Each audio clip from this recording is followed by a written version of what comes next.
This is a critical issue that all Americans, all people in the Americas have to understand.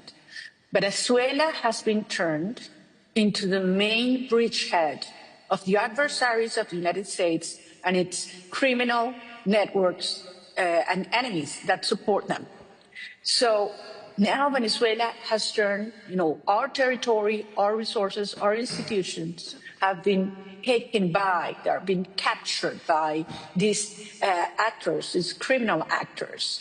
In the case of Iran, Iran has turned Venezuela into its satellite, operating from the heart of the Americas. Not only the National Guard has been operating and training forces, they have given technology in drone systems. They are building drones, armed drones in our country, and they have used Venezuelan financial system to launder their resources for groups such as Hezbollah and other terrorist groups to operate, giving them over 10,000 Venezuelan passports to freely move around the world and the Americas. And I insist, this is not thousands of kilometers away.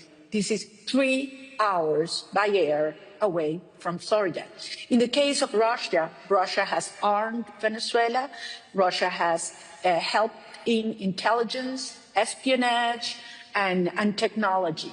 And they have agents currently operating in our country. And finally, in the case of China, I don't know if you guys are aware, but Venezuela has turned to be the first in China's history receiver of loans. The largest loan portfolio China has had in its history is Venezuela, over $60 billion. And one thing that I'm surprised is not been noted before is that China in 2012 got granted, commissioned by President Hugo Chavez, then President Hugo Chavez, to its state-owned company called CITIC, a report, a full studio, geological studio of Venezuelan mineral resources. And this information only China has, whereas Venezuelan deposits of gold, minerals, rare earth, critical minerals, all this information right now is owned by China. So look, we have to understand that now Iranian, Russian, and Chinese have operations in Venezuela, military, intelligence, and technology, only 3 hours away from Florida.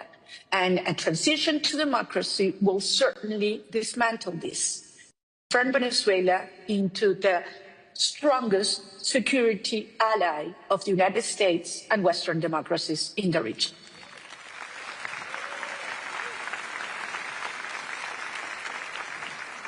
Fantastic. Going back to the elections for a moment, what would you do if Maduro called you right now, right after this interview, and said he's willing to recognize the results of the July 28th election and organize the transfer of power? What would be your top priority your first week of government? Well, Francis, as you are aware, we had offered Nicolás Maduro from day one, after we won by a landslide, the possibility of a negotiated transition. He has rejected it over and over again, and on the contrary, has unleashed the worst repression wave in our history. We have dozens of innocent citizens that have been disappeared, tortured, abused, people whose houses have been marked just because they defended the votes. Currently, we have 870 political prisoners. Many of them are my colleagues, my friends, my children. And so this is a moment in which Maduro has to understand that the hours are running up. And certainly, if he accepts a transition, this will move further, orderly, and peacefully and faster. But it will take place regardless whatever Maduro does. So in the first stage, in the first 100 hours, we need to take control. We have to secure power stations, secure the borders, and of course, liberate all of our political prisoners. The first 100 days would be a day of stabilization in which we need to give attention and center all our efforts in our people that will have supply of power in order to have supply of fuel, to have foods, medicines, security. And certainly from economic perspective, we need to put order from this chaos. Venezuela is currently to bring order in every dimension, but especially in our economy, in our financial accounts. Everything will be made public because transparency is the essence of trust. And I want to convey this message of all of you that are business promoters and entrepreneurs and visionaries in this hall today. Listen to this. Venezuela is coming back and fast. We will turn Venezuela from the criminal hub of the Americas into the energy hub of the Americas and the technology hub of the Americas. Venezuela is going to be the new global frontier for innovation and wealth creation, and we invite you to be part of it. I really hope you can hear the audience clapping for that. Maria. No, I can't. I just imagine it. Imagine it. What impact would a transition to democracy have for Venezuelans, both inside and outside the country, so many of them who are here in the United States, and for the entire region? Nope. This will be transformational, Francis. This transition to democracy is going to be the biggest legacy of this leadership for generations to come. And I'll mention only 5 dimensions because there are many others. First, for our people, a country that has been suffering, torn apart, where children only go twice a week to schools because teachers are paid $1 a day, where 86% of our population lives in poverty. And yes, I'm talking about the country that has the largest oil reserves in the world. And that's what we're suffering right now. We will turn fear into hope and re-countering the families. We will turn poverty into opportunity for all, for the region, for the US. We will turn this criminal hub into a security shield in the heart of the Americas. We will dismantle these criminal cartels, drug cartels, transnational criminal organizations. We will push out those agents from regimes that have used our country to turn our country into a real threat for the national security of the region. And certainly we will establish long-lasting alliances for the security of the whole hemisphere. Third, and this is amazing, super exciting for me, we will open Venezuela for foreign investment. I am talking about a $1.7 trillion opportunity, not only in oil and gas, which is huge, and you know that the opportunities, because we will open all upstream, middle stream, downstream to all companies, but also in mining, in gold, in infrastructure, power. We have our grid right now has a 17 gigawatt opportunity of energy potential that needs to be rehabbed. Certainly for technology and AI and tourism. You know, Venezuela has 2,800 kilometers of pristine Caribbean coastline ready to be developed. So this is going to be huge. We will bring rule of law. We will open markets. We will have security for foreign investment and a transparent, massive privatization program that is waiting for you. Fourth, I have to say, for the region, This will mean we will stabilize the region and bring democracy. And please listen to this. Our cause, the Venezuelan cause, is also the Cuban cause and the Nicaraguan cause. Liberating Venezuela will mean that Cuba and Nicaragua will soon be free again. And for the first time in history, we will have the Americas free of communism, dictatorship, and narco-terrorism. And finally, our people, you know that a third of Venezuelan population have been forced to flee our country, almost 9 million Venezuelans. Many of them are there with you, and I want to thank you, because if there's one community I need to thank, it's the community of Florida, because you have welcomed them, and they are good, hard-working people.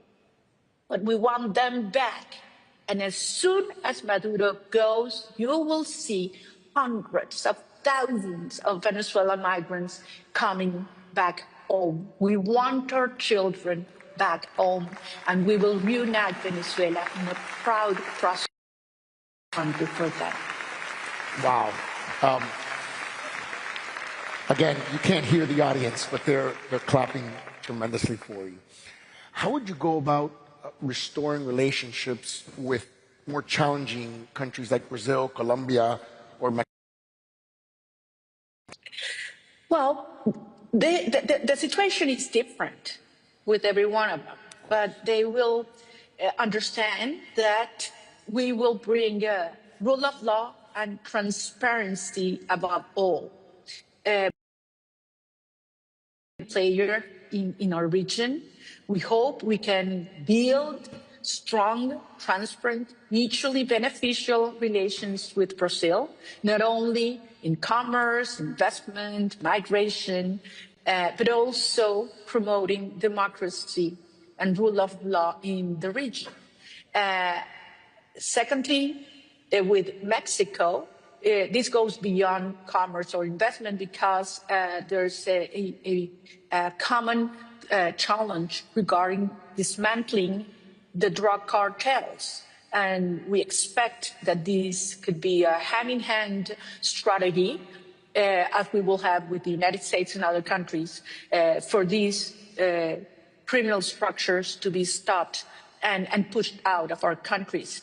And finally, Colombia, I would say that's a vital relationship. You are aware that we share, a very vivid border that has turned into a gray zone where criminals operate freely. And the only way you can dismantle this and this corridor of drugs that comes from Colombia through Venezuela towards the US, the Caribbean, and Europe, the only way is from an alliance on both sides. Maduro so far has been the best supporter and part of the business of the Colombian guerrilla and the drug cartels. So we expect that we can work seriously with Colombia in order to dismantle these cartels and take state control on this territory. But I have to say, in the case of Colombia also, that Colombia has been the main recipient of our migrants, and almost 3 million Venezuelans live in Colombia currently, and they have been received as in their own homes, and they have been protected and integrated into the community and economy. And I want to thank what the Colombian society has done, and this has made us come further together. I mean, Colombia will never have peace until Venezuela is free. And our destinies are tied together. And my dream is I can go and stand in the Simón Bolívar Bridge that unites Colombia and Venezuela with my arms open, receiving thousands of Venezuelans coming back home. And that will happen soon, Francis, very soon. Wow. So we talked about your first week when you come back. What about the next 5 years? What's your vision for the next 5 years of Venezuela? Well, I will be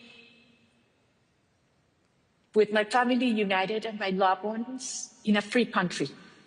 And I will tell you something, Venezuela will be the envy of the world. They would look and say, how did you do that? How did you turn a country in ruins into a beacon of hope, of prosperity, of security?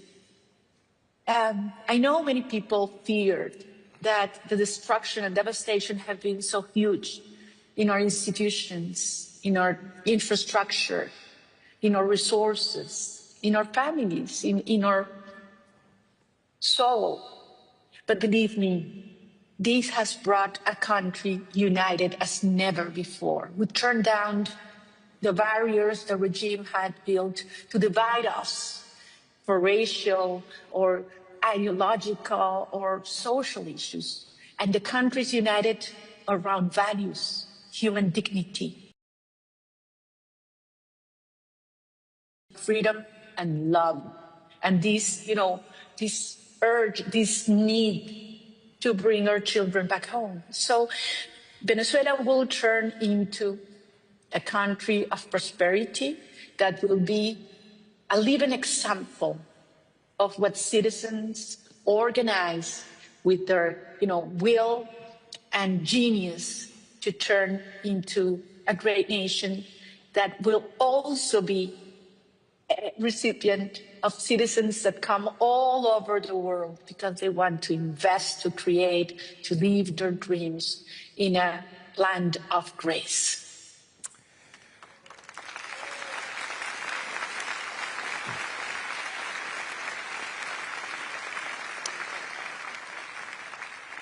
When I pause, it's because they're clapping and chanting Libertad. We spoke yesterday on the phone, and you invited me to a free Venezuela, and I look forward to that day where I can go with my wife, who's in the audience, to visit you in the presidential palace one day. We have a special moment here. You're speaking to the world. You're speaking to the Miami community. You're speaking to the Florida community in the United States. We're going to have the President of the United States here later, President Milei tomorrow. What is your message to the people of Miami, to the people of Florida, that, as you said, would probably love nothing more than just be able to go back to their country that's been destroyed by this regime? What's your message for them? Look, Francis, if there's one community in the world I owe gratitude, it's to the people of Florida. Because you have received thousands of good, hardworking, family-loving Venezuelans. You have opened your schools, your businesses, your hearts for them. They have feel protected while we work together and fight for they've been able to come back.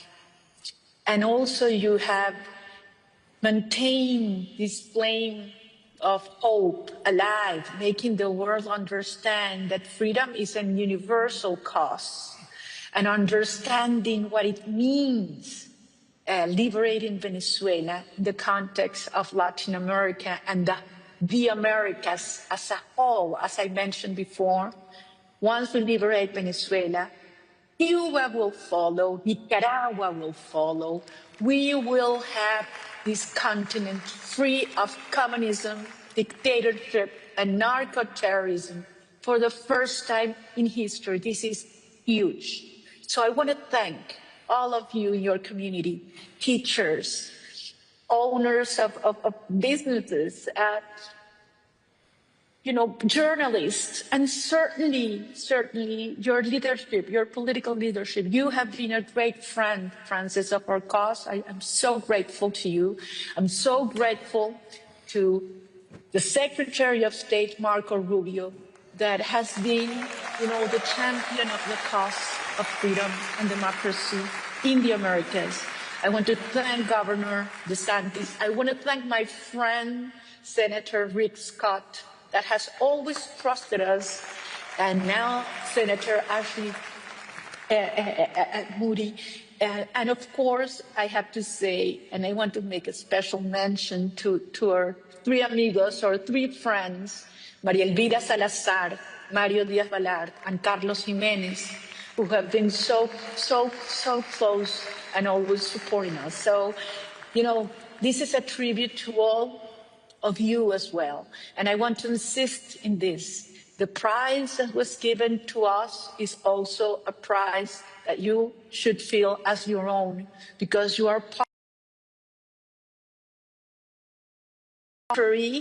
Will always remember what you have done as a community, as a nation, for freedom and justice around the world. So Venezuela will be free, and I'm looking forward to that day when I will hug you and embrace you and receive you in this wonderful country. Thank you very much.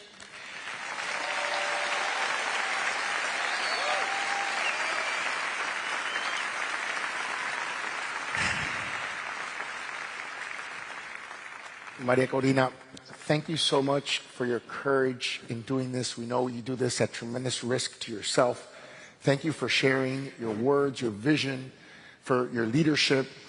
Thank you for being such an example to all of us of what courageous leadership really means. And on behalf of the American Business Forum, I just want to congratulate you once again and thank you. Thank you very much. My pleasure.